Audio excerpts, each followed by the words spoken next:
ಪ್ರತ್ಯೇಕ ಲಿಂಗಾಯತ ಧರ್ಮಕ್ಕೆ ಎಂಬಿ ಪಾಟೀಲ್ ಆಗ್ರಹಿಸಿದ್ದಾರೆ.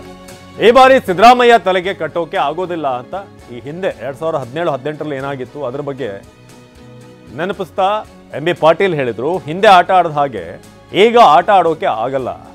ಭೌಗೋಳಿಕವಾಗಿ ನಾವೆಲ್ಲ ಭಾರತೀಯರು, ಹಿಂದೂಗಳು. ಆದರೆ ಈ ಪ್ರತ್ಯೇಕ ಧರ್ಮ ವಿಚಾರವನ್ನ ಕಳೆದ ಬಾರಿ ಸಿಎಂ ಸಿದ್ದರಾಮಯ್ಯ ತಲೆಗೆ ಕಟ್ಟುವಂತ ಪ್ರಯತ್ನ ಮಾಡಿದ್ರು, ಕಟ್ಟಿದ್ರು ಕೂಡ. ಆದರೆ ಈ ಸಲ ಯಾರ ಆಟಗಳು ಕೂಡ ನಡೆಯೋದಿಲ್ಲ. ಜೈನರು, ಸಿಖ್ಖರು, ಬೌದ್ಧರಿಂದ ತೊಂದರೆ ಆಯ್ತಾ? ಹಾಗೆ ಲಿಂಗಾಯತ ಧರ್ಮ ಅಂತ ಎಂಬಿ ಪಾಟೀಲ್ ಹೇಳಿದ್ದಾರೆ. ನೋಡ್ರಿ, ಒಂದು ಹೇಳ್ತೀನಿ, ಬಸವಣ್ಣನವರು ಈಗ ನಾನು ನಿನ್ನೆ ಹೇಳಿದ್ವಿ, ಎಲ್ಲರೂ ಭಾರತೀಯರು ಎಟ್ ಫಸ್ಟ್ ಏನ್ರಿ. ಭೌಗೋಳಿಕವಾಗಿ ಹಿಂದೂಗಳು, ಭಾರತೀಯರು. ಈ ರೀತಿ ಯಾವ ರೀತಿ ಸಿಕ್ಕು ಮತ್ತು ಬೌದ್ಧ, ಜೈನ ಇದ್ದಾವೆ ಏನ್ರಿ. ಭಾರತದಲ್ಲಿರೋ ಎಲ್ಲರೂ ಕೂಡ ಹಿಂದೂಗಳು. ಆದರೆ ಇದು ಒಂದು ಧರ್ಮ, ಬಸವ ಧರ್ಮ.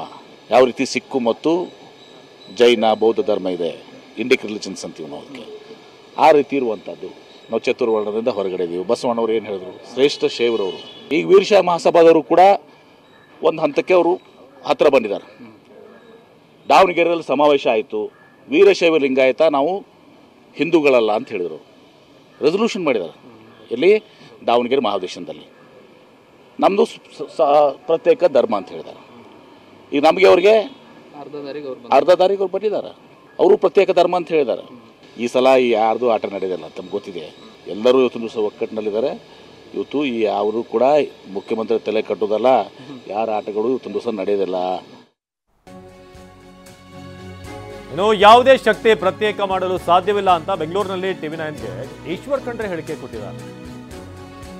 ಲಿಂಗಾಯತ ವೀರಶೈವರನ್ನ ಪ್ರತ್ಯೇಕ ಮಾಡಲು ಸಾಧ್ಯವಿಲ್ಲ, ಲಿಂಗಾಯತ ಮತ್ತು ವೀರಶೈವ ಎರಡೂ ಒಂದೇ ಅಂತ ಎಂಬಿ ಪಾಟೀಲ್ ಅವರ ಹೇಳಿಕೆ ಏನಿತ್ತು ಅದಕ್ಕೆ ವ್ಯತಿರಿಕ್ತವಾದಂಥ ಹೇಳಿಕೆ ಈಶ್ವರ್ ಖಂಡ್ರೆ ಅವರಿಂದ ಬಂದಿದೆ.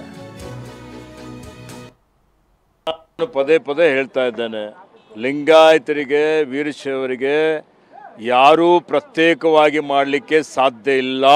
ಯಾವುದೇ ಶಕ್ತಿ ಅದನ್ನು ಬೇರೆ ಬೇರೆ ಅನ್ನುವಂಥ ರೀತಿಯಲ್ಲಿ ಮಾಡಲಿಕ್ಕೆ ಸಾಧ್ಯ ಇಲ್ಲ.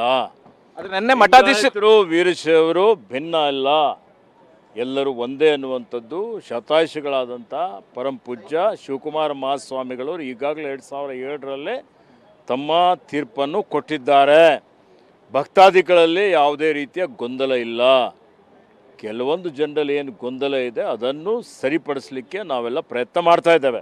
ಒಂದು ಹೇಳಿಕೆ ಇದೆ, ಲಿಂಗಾಯತರು ಸುಧಾರಿಸಿದ್ರೆ ಕರ್ನಾಟಕ ಸುಧಾರಿಸ್ತದೆ, ಲಿಂಗಾಯತರು ಹಾಳಾದರೆ ಕರ್ನಾಟಕ ಹಾಳಾಗ್ತದೆ.